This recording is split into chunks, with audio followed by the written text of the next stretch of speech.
Welcome to Talking. For this episode, I got to drive into the city of Atlanta, which is where I'm from, except not really, because when you live anywhere within like a 100-mile radius of Atlanta, you say you're from Atlanta. But I'm not. But I drove into Atlanta proper to visit someone who I consider one of the best people. He's extremely talented, well-known. His name's Aaron Chewning. Aaron was a massive Vine star. Who that boy? Who was that? Who was that? He was an employee of mine at my video agency, and soon after started this online golf comedy brand that blew up almost instantly. Now you just kind of suck. Like, it was nothing, and then within 3 months, he was shooting videos with Tiger Woods and getting millions and millions of views. Aaron is freshly engaged, so I got to meet his fiance for the first time when I recorded this podcast.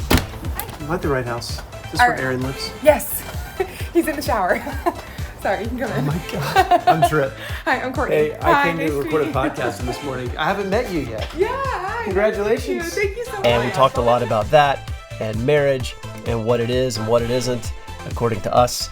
And of course, we talked a lot about this explosion of success he's had online, among other things that you'll find out once you listen.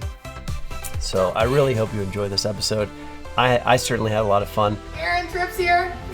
He's in the shower. He's in the Say hi shower. to him. Oh God. Hey, I'm here.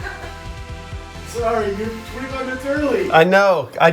Can I get a hug? Yeah, I'm fully naked. Give me 2 minutes.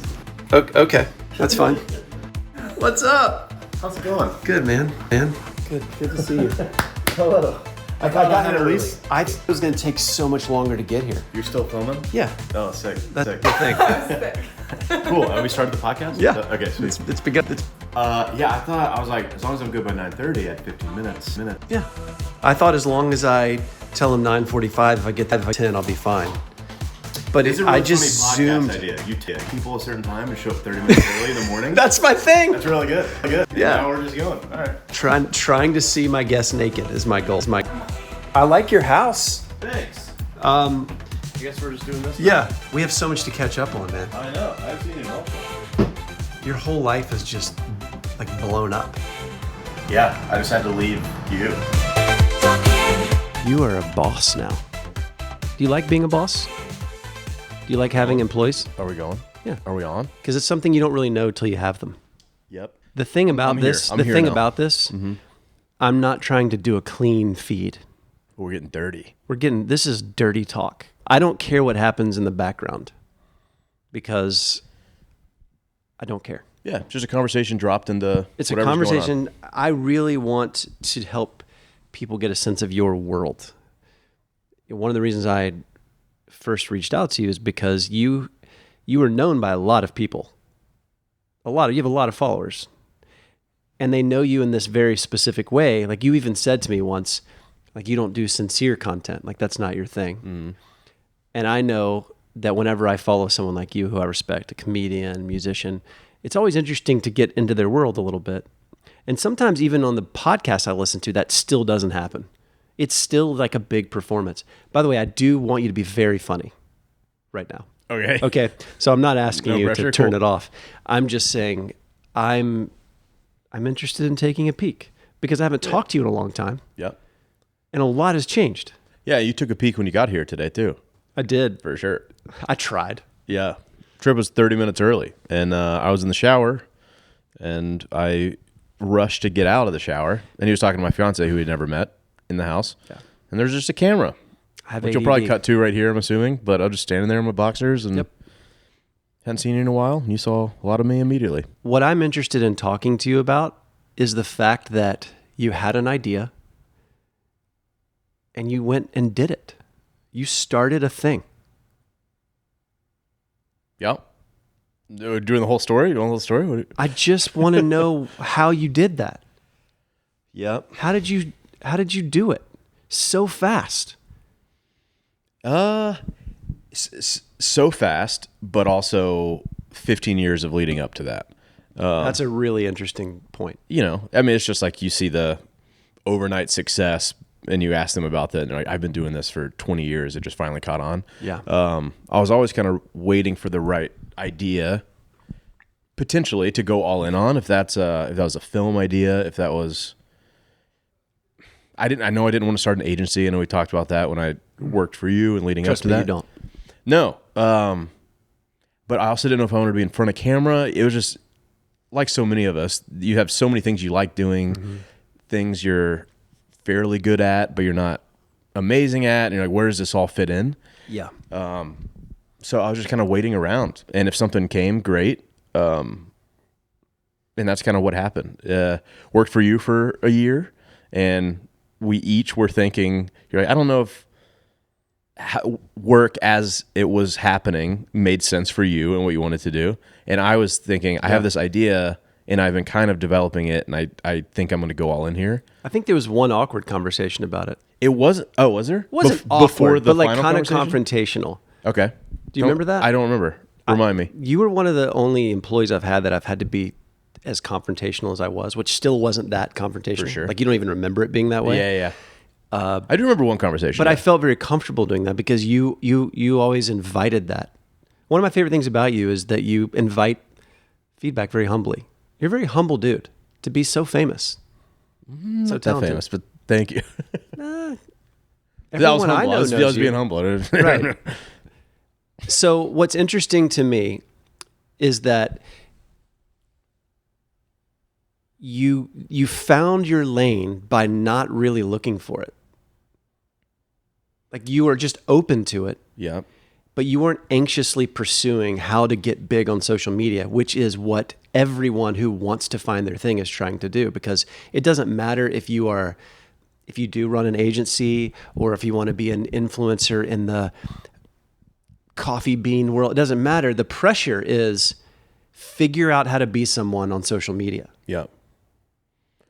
And that pressure, I feel it. I don't think it really works out. Like it just makes us all buy a bunch of courses and figure out the formulas to posting online. And you were just kind of like, I'll do whatever. I'll even work for an agency. And then it was like the things that you loved intersected in an interesting way. Golf, short form content. But when did you see those things connect? What was the aha moment? We also have to go back to that conversation because I know right. everyone listening to this is like, well, you didn't talk about that. You teed it up and you talk about First it. of all, I will let you steer this conversation. Okay. And second of all, you're right. I totally took this in a boring direction. Well, no. It was really going somewhere. But the timeline makes sense because as I was developing this, that's when we had the conversation. So I can do this. Let's go back to that. Okay. Right now? Sure. Okay. Well, hold on. So, yeah, I had always done a couple sketches every year for no good reason. It wasn't That's pointing. the best reason. Exactly. Yeah. I wasn't trying to grow my brand necessarily or anything like that. It was like, I have these ideas. I got to make something I like just to kind of check that box and feel like I'm a creative. And I had an idea for a couple golf sketches. I got hard back into golf in 2020. COVID happened. I remember that. So many people, it exploded. It more than doubled the rounds played over COVID. Yeah, had a couple sketch ideas and went to a coffee shop to write them out and wrote like 15 sketches in a few hours. It just kind of led to other things, and that was the aha moment of this could either be like a really good series or this could be a brand. I didn't even know what that meant. When you said, I'm starting a golf brand, I'm like...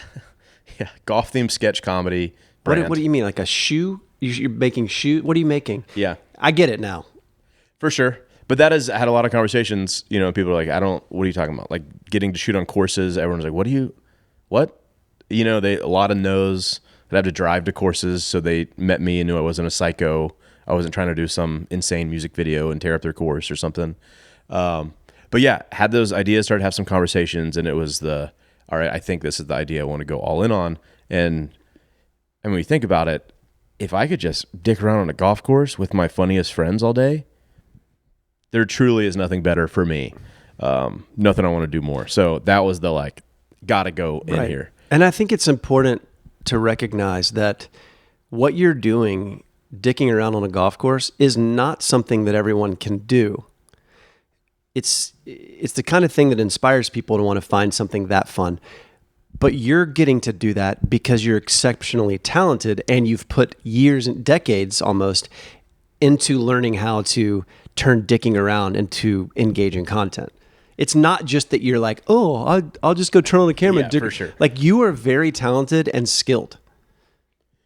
That's Thank what's you. actually happening. Yeah, it's very strategic, and I think that's why St. Andre's, I don't know, gotten the traction it has, is because, I don't know, we can talk the language of golf. We can speak the language. We know these relatable moments, but we know how to put it on camera. Do you think there's a lot of non-golfers that watch? There's a decent amount. Those are my favorite comments. Comments that are saying, I've never played golf. I don't know what's going on, but I love this page. And that's, I'm like, perfect. Because you're so funny. We've got a great crew. You do. Like, our cast is amazing. You've worked with them, I know, and Seth behind the camera, who's so good. I really just love our crew and trust all of them. And there's so many sketches. I hope Paul doesn't die. Paul Ryden? Yeah. I mean, he's gonna. Yeah. He's getting kind of old. Yeah. Do you think that is the nail in the coffin for St. Andre? Yeah. I mean, his if video. Paul dies, what's left? We posted a video on Monday with Paul Ryden just being amazing, and it has 9 million views on Instagram. And people just love to see Paul Ryden. Now we have to go back before we get too far. Yeah. As the idea was starting to bubble, I didn't know I wanted to go all in yet, but I knew something was here, and so I started to reach out to my friend Jared to make a brand and what could this look like. And you probably felt that a little bit when I was working for you and we had a conversation. What I felt was that whatever we were trying to do wasn't that interesting to you. And I do not blame you. It wasn't that interesting. And we were kind of scrambling, trying to figure out what the thing was. I didn't feel judgmental towards you. I just thought hey, how do I make this more interesting for you? And then when you brought up, well, I'm working on this other thing, I thought, well, that's fine. I don't want to be the kind of boss that doesn't let people do side work. You know what I'm saying? That's so annoying in 2024. But I also wanted your creative energy. That's why I hired you. I wanted you waking up, having ideas for what we were doing. And what I'm getting a salary for. What are you getting a salary for? Yeah. And I could just sense there's something else that's pulling you. Mm-hmm. And that was complicated because we're friends first, and I want you to pursue your dreams. I didn't expect any sort of devotion to very, very video. Mm-hmm.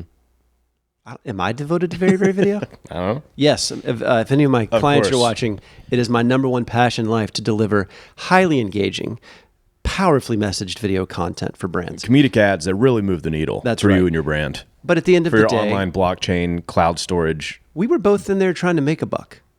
Yeah. We both needed, in a scary time, pandemic, we needed some security. Right. So I didn't blame you.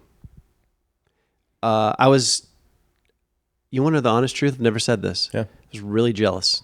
I was really jealous that you had an idea that you were that excited about. And I knew it would work. Probably more than you did. I knew. I was like, oh, damn it. Yep. Short form golf content. That son of a bitch. Yeah. This is going to work. But I didn't know how to have that conversation. Totally. And I kind of sort of started it, and you're like, do you want to just talk about me going contract? I was like, yeah. We were also kind of running out of cash runway in the business. Mm-hmm. There's a little bit writing on the wall, very, very video-wise. Yeah. I was excited about something else. It made sense. I was nervous to have the conversation with you, and then you called me, because I think you felt it too. And I remember you were in the car, and you said, all right, can we have kind of a awkward conversation? And I remember, and I was like, great, let's do it. Yeah. I think we were both afraid of hurting the other's feelings. Yeah, that's it. We're terrible at business. No, it was good. No, it was a scary time because at first the pandemic was so good to us. It turns out having a couple of viral videos about nothing conference bad calls. happened to COVID. I loved it. I mean, it was just a great time for the whole world. Totally. But it was a good time for someone that had viral videos about conference calls. Yeah. At first, it was like business just boomed. All of a sudden, we were making money on YouTube again. And that's when we started kind of getting all these ideas, and we started bringing people on the team, you and Ben and others. And then over that year that you were there, we started losing contracts. Like all the tech world got all scared and they started, like we had signed contracts from big brands that just went dark. Yeah. And that's when I was thinking, okay, I don't know if this is going to work. I can't pay Aaron so that he can feel secure enough to build another brand. Yeah. Yeah. But it ended up being a good thing. Yeah. Firing me? I didn't fire you. I know. It was good for everybody. Right. Yeah. And I was still around as needed and worked on some stuff with y'all. And yeah. To think that we could have had a conversation in which I tried to talk you into staying, and then this didn't. This was going to happen no matter what. There's nothing going to get in your way. When we had that conversation, we were both at the point where you knew what needed to happen. I knew what I needed to do. So it was very good. Yeah. Well, maybe every episode of this podcast should just be me talking to someone I've parted ways with. For sure. I feel like this was your therapist being like, you need to go talk to everyone in your life and keep your side of the street clean. Oh my gosh. Hannah, if something ever goes awry and we get divorced, just know, like, you'll be the next guest on my podcast. Oh gosh, that episode will crush. It probably would. I'd love to hear it. So speaking of that, you're getting married. I am. And I thought it would be fun for you to give a list of your expectations that you have going into marriage. Oh, geez. What do you think it's going to be like? And I will tell you. Also, Courtney's right in there, and she has the door open. She can hear all this. That Courtney, makes it even better. Okay, she can't hear. I will tell you if your expectations are realistic or not. Oh, man. I should have developed these. I should have written something down. I don't want them to be jokes. No, they're not jokes. But, you know. Well, let me prompt you. Okay. I know that's kind of an overwhelming thing to suddenly little have bit. to think about. What do you think? What do you expect your quality time to be like as a couple 2 years into your marriage? Oh, gosh. I think one of the great things for Courtney and I is we have very similar hobbies. We like doing the same thing. So it's not super hard for us to find quality time. She golf? She does not golf. Okay. But I also do that on weekdays, normal, work hours. Right. But we love films. We love karaoke. We love some good comedy. So it's not like, okay, I'll go to her world to spend time with her. We like doing the same things. We have a guest star. If you're watching the video, what's up? This is Darla Beth. I'm a little cat. She's sitting on my chest now. That's okay. Pretty good. We love to pet our cat. We do a lot of quality time. She's sniffing the mic. I don't know if that's picking up. You know, people who get married who are unequally yoked in the area of cat petting, odds are against them. Yeah. So this is a good start. Totally. Yeah, I feel really good about quality time the next couple years. In the next 2-3 years, we might talk about adding a little BB to the family, and I know that will change everything. I feel good about the next 2 years, though. Truly, I feel good about all of it. You know what I mean? I'm saying that is the new. That's I'll tell you, I wanted to be able to crush your dreams, but I think when the thing you like about your relationship is what it's like when it's going well, or like that you share interests. In my opinion, that's like one of the most important things. That's it. Yeah. We like doing similar things, and there's not a situation that I wouldn't be stoked to have her there at. See, that's golf how many course. people do you know who got married in their early 20s and they didn't even know what their interests were yet? No, they had no idea who they were. Right. But when you talk to them about what you like, they're always like, oh, well, I just love her character and I just believe that she is going to be an honest, great mom. And you're like, okay. And we all bought into that too. And then 10 years go by and it turns out they have totally different interests. Of course. And don't even like spending time together. I've been in over 20 weddings, and 11 are still together, I think. Yeah. Because so many of those were from 19 to 23. And how many of the divorces were because of a lack of character, honestly? Everybody's got character. For sure. You just want completely different things. You're a different person. It's incompatibility. Yeah. Amen. That is one of, I'm 34. part of me is I wish we grew up together and got to experience more together in our 20s, but I changed so much in my 20s. Yeah. If we got married at 24, I would be a completely different person, and Right. who knows where that would lead. Right. I'm not saying character doesn't matter. Right. It's just that's the obvious. Like, don't marry someone who is a substance abuser or a liar or has a track Violent, record yeah. of narcissism. But at the end of the day, most people that we associate with have enough character to get married. Mm-hmm. What they don't always have is compatibility. Yeah. They don't marry someone they enjoy. Right. Most people are going to do what they want to do. Yeah. And it's very nice to know and trust what people are going to want into the future. You know? Yeah. I've got friends who are married who have been through some really hard shit. But they've never lost hope because at the end of the day, they like to turn on the TV and watch the same thing and laugh. Yeah. That's wild. And I've heard it said that it's a better indicator of how good the good times are than how bad the bad times are. Because how good the good times are what get you through the bad times. Absolutely. You remember what it can be, and it's not that far If away. things are bad and there's nothing good to what's the motivation, Yeah. right?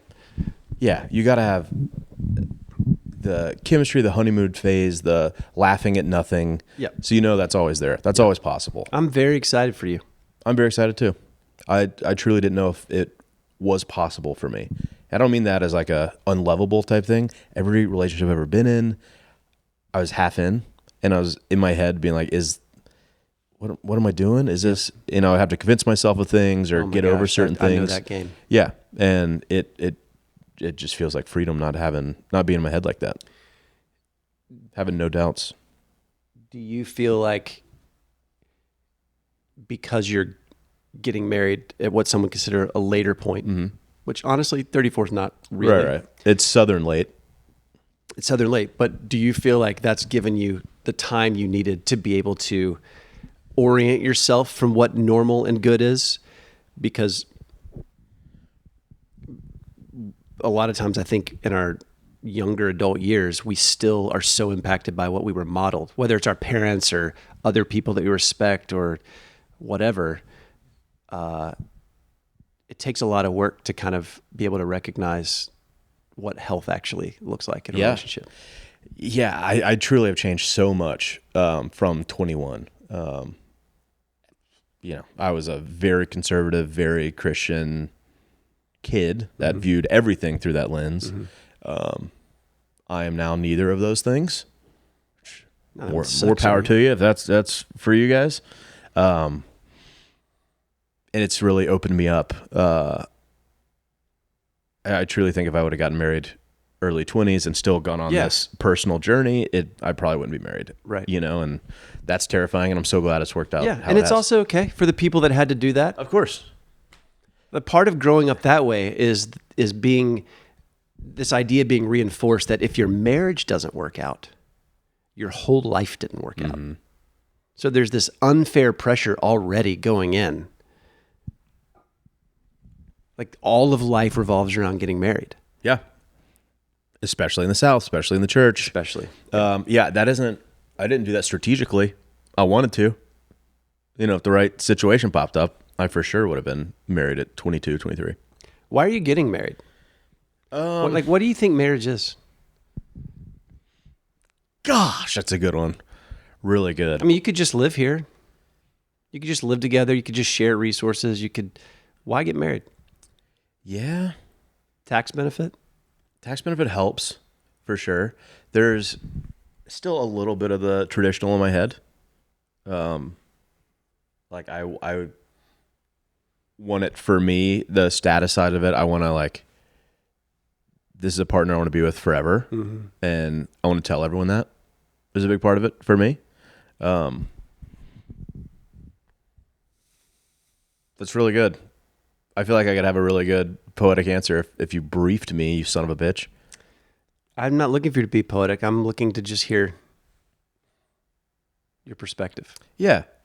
I know there's a good answer in there because I didn't know if I wanted to before Courtney. Yeah. It was I could have relationships over my life, and I think that could check that box and I could be happy, kind of piecing those together. I mean, we all know the statistics, right? Like half of them don't work. Right. And then a huge percentage of the ones that work out are Shouldn't work. unhappy. They should be out of there They're probably. together for logistical reasons. Like Yeah. very few people. Like it's almost. I think if we're really honest, we're all rolling the dice a little bit, Yeah. which is sort of what makes a relationship beautiful in my opinion. It's like you're deciding to take a risk on someone, but marriage just makes it. You know, the stakes of rolling the dice go up even more. Yeah. But something made you want to do that. Yeah. What? Because I know it is a gamble, but it doesn't feel like it for the first time ever. Damn. You know? Don't make me cry. I mean, that's absolutely true. Not knowing, just never knowing before, never being close before. And, you know, I've been on a lot of dates. You have. I've been on one with you. You did come on one with me. I went on a date with you. Do you remember that? Yeah, I felt weird going on a Bumble date when we were on a work trip. So I was like, do you want to come hang out? We go on a work trip. Where were we? Knoxville. Ooh, lovely town. Yeah. The Knoxville, booming Tennessee. metropolis. I do like Knoxville, by the way. Soccer taco, very good. And you're like, hey, I'm going on a Bumble date. Do you want to go? Yeah, I didn't care. I told her. I was like, work trip, my boss. We're going to get a drink. Do you want to come? It was more awkward for her. Could you imagine getting asked on a Bumble date and an hour before being told that the girl's bringing her boss? See, online dating, it could be fine. Really? I don't know that world. I also said I'm in Knoxville for a day. Okay. You know what I mean? And so it wasn't like... Is that basically an invitation to hook up? No, that wasn't. I'm saying, but typically, I did all this way before online dating. So if you tell someone I'm only here for one night, You would see some profiles that are like, not here for a long time, here for a good time. You know what's going on. Yeah. But that's I've never hooked up with anyone. I'm not married. so you're getting married. It sounds like you're getting married because not because you had some desire to get married or because you have some great philosophical reason to get married, but because of the person. Yeah. I love her and I want to. And all the obstacles that I've always had are completely gone, which I did not know was possible. Which is what everyone says a version of, but I don't always believe them. I know. I don't believe a 24-year-old Christian girl when she says, I just love him and I want to be with him. Yeah. No, you don't. You just want to get, like, maybe you're the exception, but chances are you just want to get married. Yeah. And this person checks the boxes and now you can go pursue this thing that you wanted to pursue. It's not about the person. Trust me, no one's more annoyed than me that I am living the things that would annoy me during wedding speeches. My contrarian ass hates it. Yeah. When you know stuff. Yeah. But it's true, isn't it?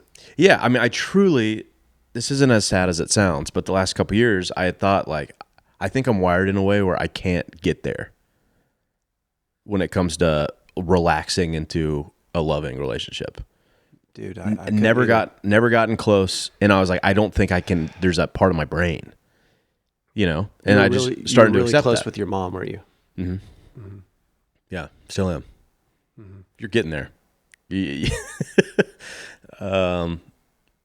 Yeah. So all those, I love your mom, by the way. I've met her a couple times. She's the best. She's the greatest. Second best. She could take yours. Oh, are you talking about Courtney? You're talking about your mom? So my mom. No, Yeah. she could kick her ass. But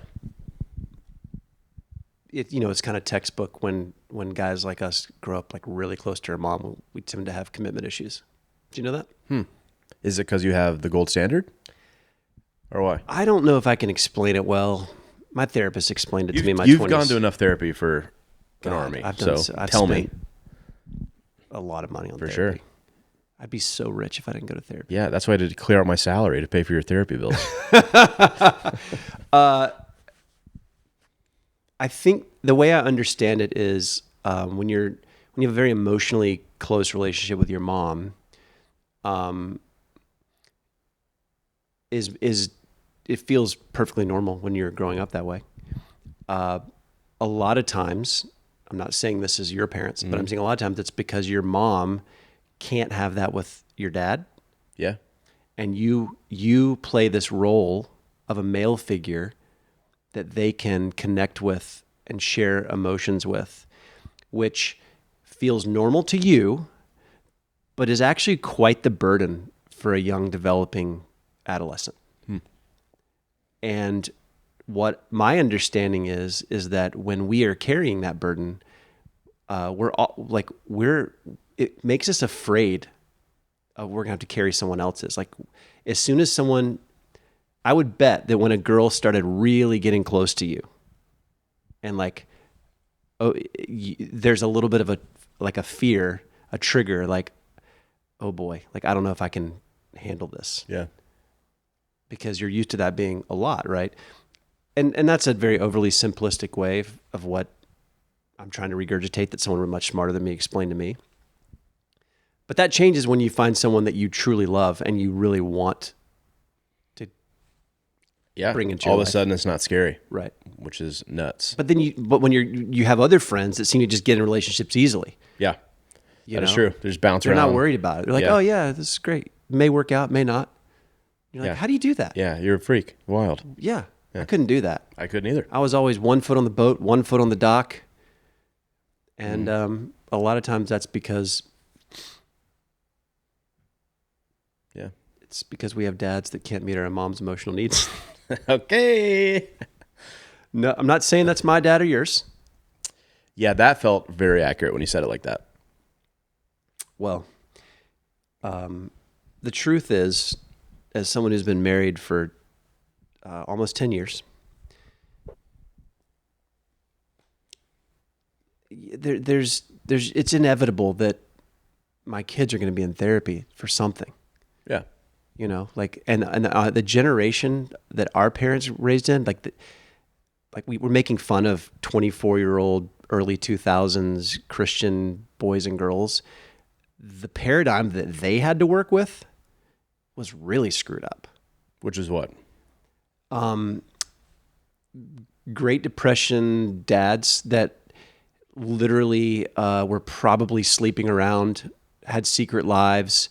The women were just tools in their tool belt. They were just someone to get stuff out of, sex and clean houses and parenting. I mean, I know that's not true for everyone, but a lot of my friends would say that their grandfathers were like completely disconnected and detached. And their grandmothers were Leave It to Beaver. Totally. You know, and that was, yeah. So our dads weren't raised with any tools to be emotionally open. This isn't what I want this to be. I don't know what this is. You tell me. I don't either, man. I don't either. You know said what? you wanted me to guide the conversation, and you're. Do you know why I'm doing? You know, let me tell you why I'm doing this. In case this is my first episode, and I What does really that mean? You're not going to post this? well, I'm going to record a bunch of these and then Okay. decide what order. You know, For sure. Yeah, you got to bank them. I got to bank them. But here's the deal. Here's why you inspire me. I have major PTSD around posting content of any kind. Mm-hmm. I have spent 5 or 6 years talking myself out of doing anything online because I've done that pretty successfully at a time in my life, and things changed clearly, not just between me and Tyler, but with the YouTube algorithm and social media. When we started, there wasn't even social media. It was just YouTube, where people just put stuff. Yep. And maybe Twitter, right? Yeah. And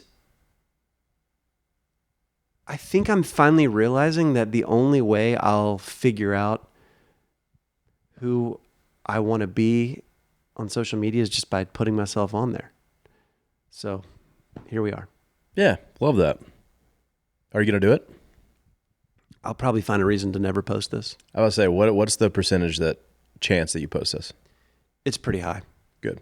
Yeah. The reason I'm excited about the podcast is that this is a format that I don't have to be like overly thoughtful about my brand and who's listening. I can just be me and see who likes it. And it's all sides of you. Like we were joking around. Yeah. You're a very insightful dude. You've learned so much about business and yourself, and you can get it all into something, which is great.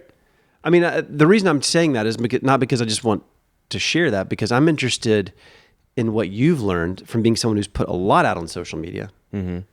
Like, what would you say are the best ways to figure out who you are online?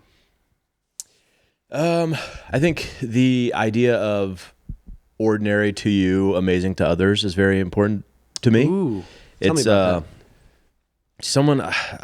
there's some clip, I don't know if it was a TED Talk or something, but it was like an animated version of some quote I saw 15 years ago that's always been in the back of my head, where it's, the Beatles didn't want to put out Help because they're like, no one's going to like this. It's kind of lame. And it became one of the biggest songs of all time.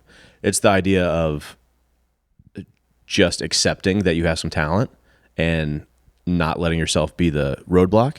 Like, let other people decide. Put out your art, and then what people... I'm getting anxious just thinking about that. Yeah, it'd be insane not to post this. What bad can come from it? I already have a list in my head of all the things about this that are terrible. That sucks. I'm very aware of how obvious it is that this is the first episode.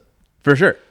I hear myself talking as like the guy trying to have a podcast, and not the guy who's just relaxing and talking to friends and the kind of podcast people. Like, you know what I'm saying? I totally get that. You self. You're editing in your head right now. Yes. Being like, yeah, here's what I should have done better, whatever. Yes, keep giving me this therapy. Yeah. So, I mean, that was a long process for me. It's not something I can tell you and you're great with. I got over a lot over the years. Vine was a big one. Just the hate comments, videos flopping. That's just kind of like, still, I mean, will suck a little bit, but it doesn't hurt like it used to. It doesn't really hurt now. Well, do you remember any of those comments? Do you remember any of the most hurtful comments that were maybe even funny, looking back? There were some really good roasts back in the day. Yeah. I remember the first time Tyler and I did a music video. The top comment was, "Poor man's Lonely Island." Oh, for sure. Yeah. Which, fair. Kind of are. We kind of are. Yeah. Yeah. They're my origin story. People ask where it started. I said the Lonely Island joined SNL when I was 16. They put out Lazy Sunday. Yeah. I made a rap video for my school the next week, and I got to stand in the back of the room and hear people laugh at it. And I remember thinking, I want to do this forever. And it was because of them. Because I love them on YouTube. They're on SNL. Making music videos. I'm still doing the thing. You are still doing the thing. I went to film school so I could make stupid online videos.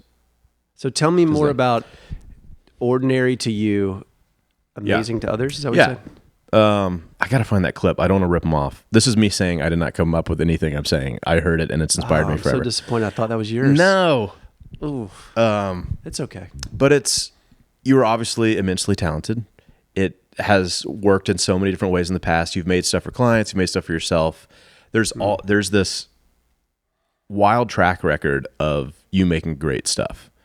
And so it's just the getting over yourself and letting people decide. And I mean, that's what it is. There's nothing. I would be able to tell someone else that easily. Absolutely. Yeah.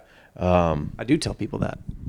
But there's just all the conversations in your head. It's like I could write sketches every once in a while and never put them out, and I'm never building anything of my own, or I could kind of take the chance and see. And that's what I did, and it worked. Thank God. But I know it's difficult. It is.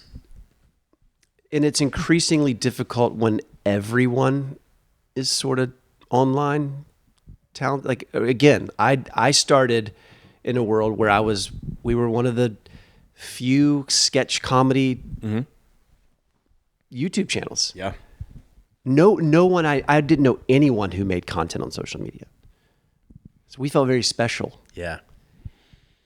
And now everyone does. It's very oversaturated now. It is. And now the voice in my head is, I don't want to be that guy. That's like clearly not, like he's really grasping. And he's got just enough of a following to keep going. I don't want to be that. I don't want to be an expert. Do you know how many like courses I've written or videos that I've written to kind of teach things. And I was part of a lot of that. I don't want to be an expert. Yeah. Yeah. It was wild. This is all true. I've seen all this in our 10 years of friendship. Yeah. But working for you and kind of, having to do wherever you led, like whatever. I'm sorry. No, but just feeling that it's an experience because you have the ads for big brands that are comedic and those work. That's the moneymaker, but also knowing you're not happy there. So wanted to do some sketches and then wanted to do some teaching content and just trying to juggling all those, not knowing where you fit. Yeah. For a long time, I've felt not funny enough to do comedy and not insightful enough to be an expert, and just kind of wondered, where do I belong? Yeah. And the tough thing there, to bring it back to what I was saying, is that it has been proven time and time again that you're funny enough to do comedy, and you've done so many talks and things, and you've like taught a lot of people a lot of things. So you were the issue there. Like you stop yourself. Of course I am. Yeah, I know, but everyone else is like ready for it. Thanks, man. That's why we're here. Yeah.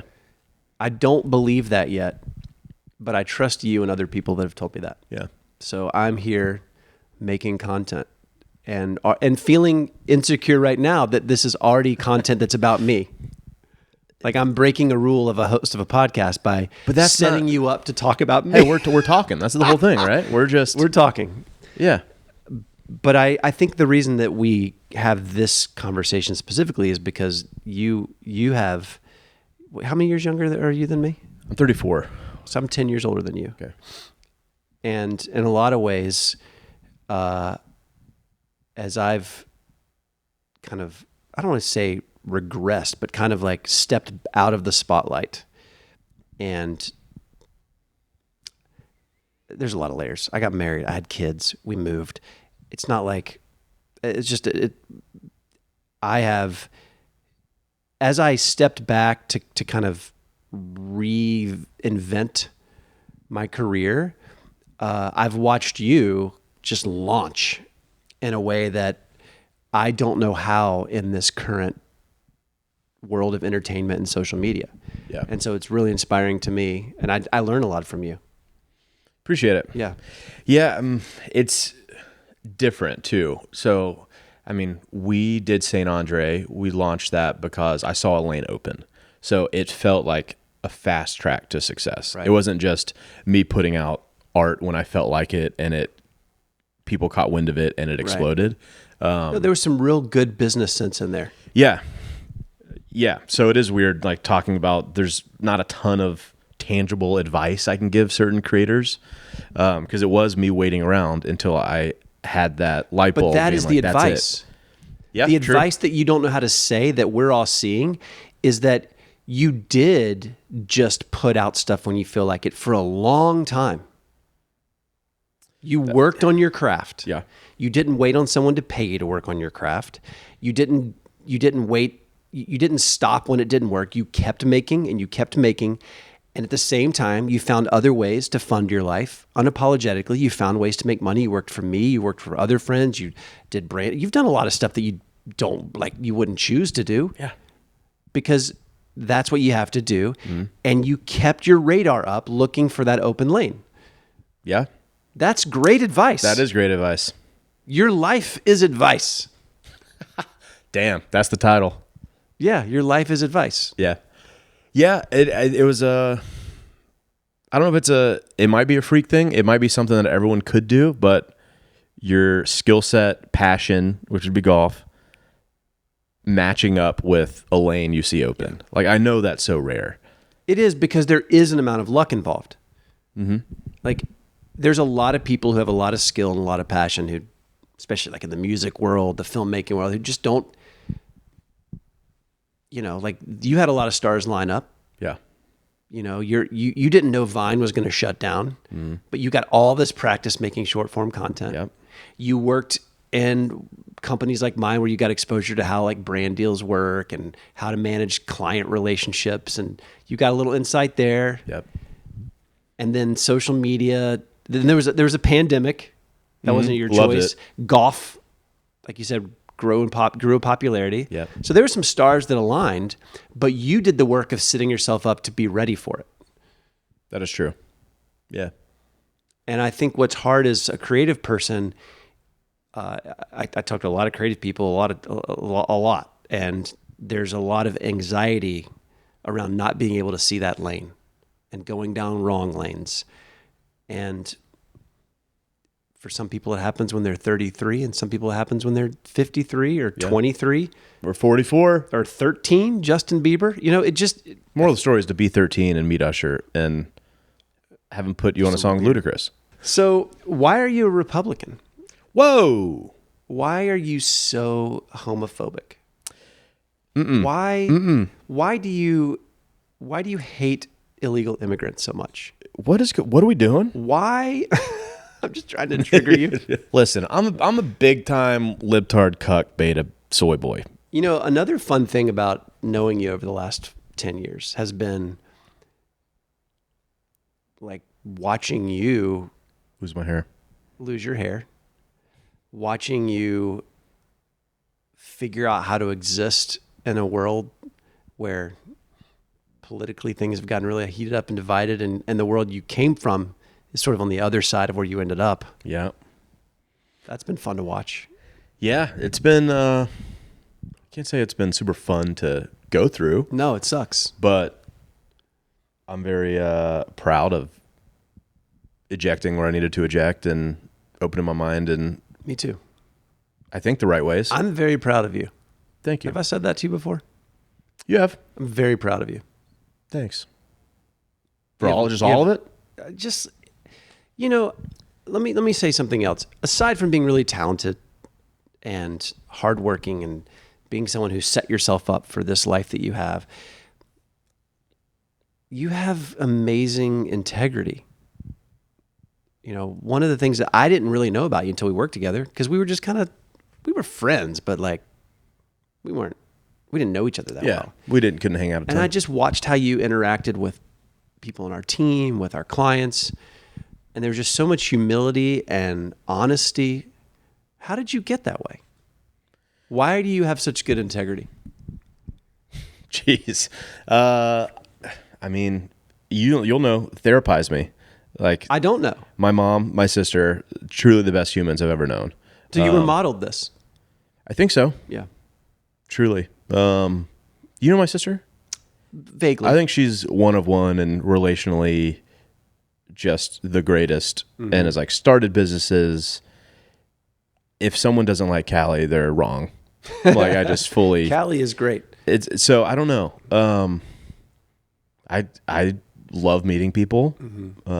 So they taught you how to do relationships well. I think so. You know, I haven't fully analyzed it like that. Well, you just don't have any like real blatant blind spots relationally.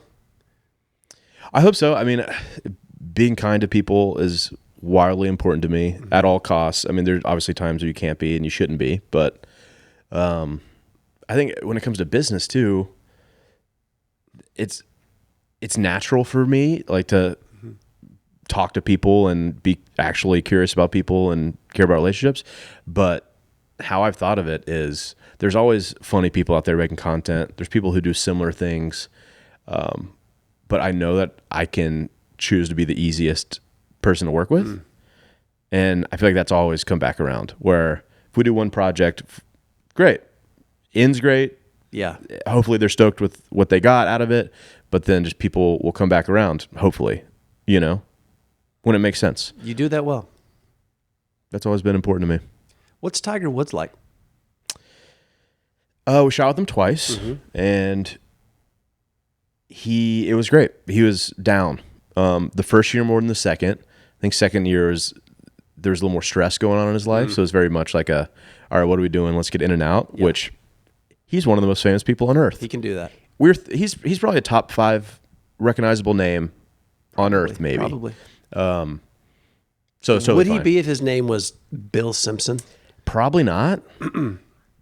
And all of it was disruptive. Name, him being cool, black man in like a old stuffy white guy's sport that is doing air fingers if you're just listening to this.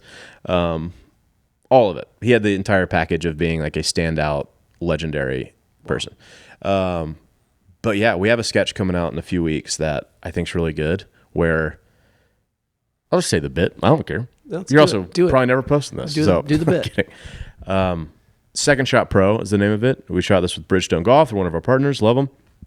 The joke is you hit a bad shot, you pull it out of your pocket, drop it. It's going to be perfect. So I do that, and as soon as I hit it, I turn into Tiger Woods, where my voice comes out of his body, and my friends are, like, what's going on? Oh, my gosh. And so Tiger turns around and he's like, what are you talking about? And it's me saying that. Oh, my gosh. And I'm like feeling my muscles being like, whoa, all this stuff. Were you living in a fantasy world? It's pretty wild. Pretty wild. Not even just as a creator, but as a golfer?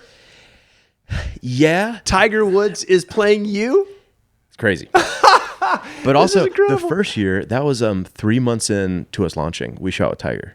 I know. And so that was, I cried in the bathtub that morning. And not because we were shooting with Tiger, necessarily, but just like a full sink in, had this idea, we went for it, and our life has changed. It worked. It wasn't 3 months in. It was 15 years in. Brother. All right. That was he didn't slap me. I was trying to shake his hand and he slapped it away. But yeah, that was a very, very cool moment. That's why you cried. You didn't cry because you were lucky and like 3 months in. You cried because you'd spent years finally found hoping for something like this. Yeah, found the thing, and it worked, and it was working. And how many months into working for Very, Very Video did you cry in your bathtub? A lot of crying in my bathtub, but nothing like that. With razor blades. It's like another HR script. Oh, God. Remember that? I think I wrote 10 or 11 HR. We're not talking about the brand, but it was a lot of writing. It was good. Yeah. The best thing you did was the music videos for Veeam. Mm-hmm. Veeam's a great client. Veeam's great. And they let us be fun with what could be a very unfun topic. Yeah, I'm going to post links to those videos because they were amazing. We did a series of 4 short music videos. 15-second 4 YouTube different ads. genres. Yeah. And you wrote these songs and recorded them. They were just amazing. Felt good about those. And how it starts is I'm at a desk, like boring. Yeah. And then a song starts, the desk flies away, the set. It's great. It's great. And then it turns into, we did like Nirvana.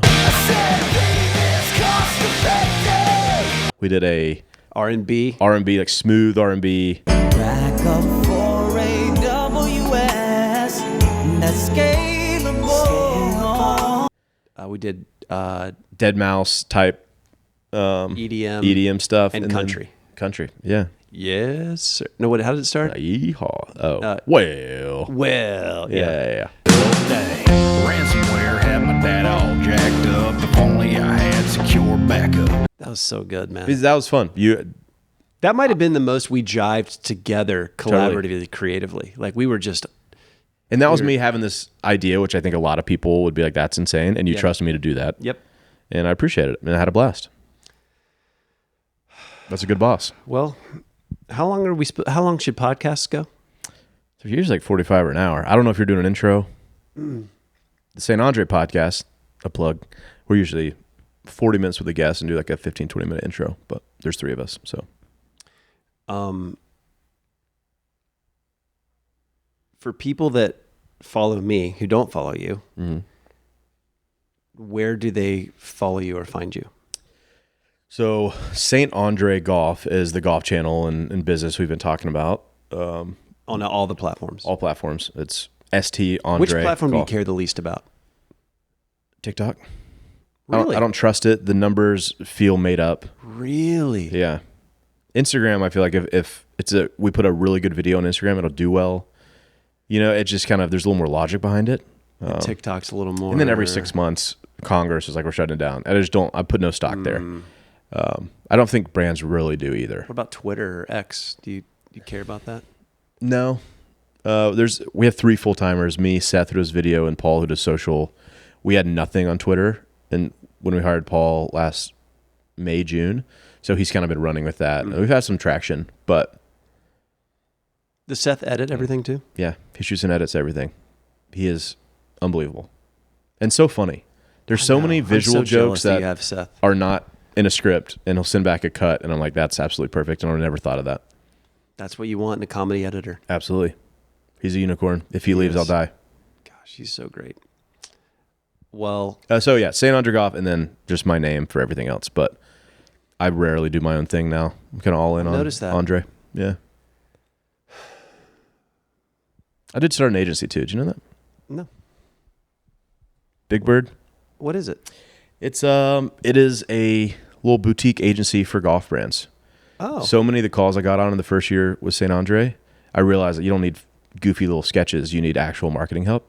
So Is it just you? Do you have employees? we have 3 partners and then some folks that are working with us depending on To do like fractionally. serious, non-lighthearted. For sure. Yeah, we're doing some TV ads. We're doing a big shoot in Myrtle Beach this week. Wow. That's brilliant. I think Wow. they put it together. But there's a PGA Tour event coming to Myrtle Beach, and there's one sponsors exemption, and they're having the biggest YouTube creators play for that sponsor exemption, which is going to get so many more eyes on this tournament, small market tournament. Oh, that's brilliant. It's brilliant. But we have like... Was that your idea to do? No, it was Myrtle Beach's. Okay. And they trusted us to do the execution, but there's 20 cameras. It is a big Dude, production. That's But awesome. It's great. So I did start an agency a little bit.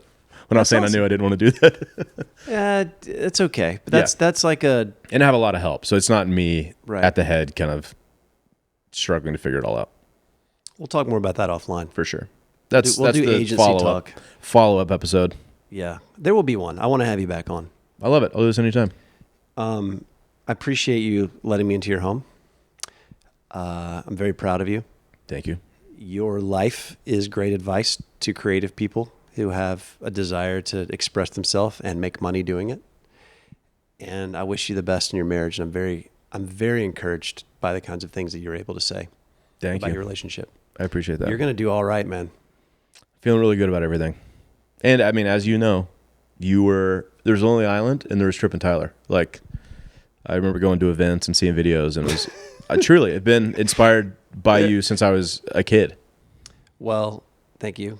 I'm glad that I was able to contribute in some way to your success. Thanks for firing me. It's been great ever since. You didn't need me. You got it inside of you. So I do want to mention a sponsor Okay. Oh, you got a that I do sponsor. not have. But there is one sponsor that I will keep doing this podcast until I have them. Okay, who is it? And I'm going to say them, but I'm going to beep it out so that when they finally sponsor me, I'm going to do a highlight reel of all the times I mentioned them as a sponsor I like that. until they finally sponsored me. Okay. And the reason I want this brand to be my sponsor is because out of all the brands in my life, this is the most consistently loved brand in my life. I'm trying to do I know what it is? I'm trying to No. Oh, okay. The brand is That's the longest beep in podcast history. I'm going to say I eat. What does that mean? One day that's going to make sense. Yeah. Oh. It's like the Dune popcorn bucket. This brand, I eat 2 of these every night. This is Before good. bed. Now there's clues. So if There's people clues. listen, they I could eat probably 2 piece of it these together. every single night. Every night? Every night. That doesn't feel healthy. But it's not unhealthy. That's the other thing about they're a healthy option. Cool. I've never And- heard of them. Right? Or it. So one day I would like use. them to be the sponsor of this podcast. That feels attainable. I was scared you were going to say like Ford or some like giant. No. Well, that actually, the funny thing about, as you know, about big brands, you can go get a tiny bit micro amount of money. That's true. It's like the real brand relationships that are hard to form. Yeah. And then you can find your brother's new, beer company, and they're going to love the opportunity, and they're going to offer you $6. Right. Right. That is true. I thought you were going to say, I mean, Veeam should sponsor it. This is a great ad for Veeam. We're talking about we're not enough in there. We're not talking about data AWS. backup and security and all that. Yeah, No. yeah, I get that. Cool. Well, I hope that works out for you. I think it will. I'm going to end this episode in a way that I don't know if I will be able to continue ending all of my episodes, but wouldn't it be great if I did? I'm going to end it by looking you in the eye and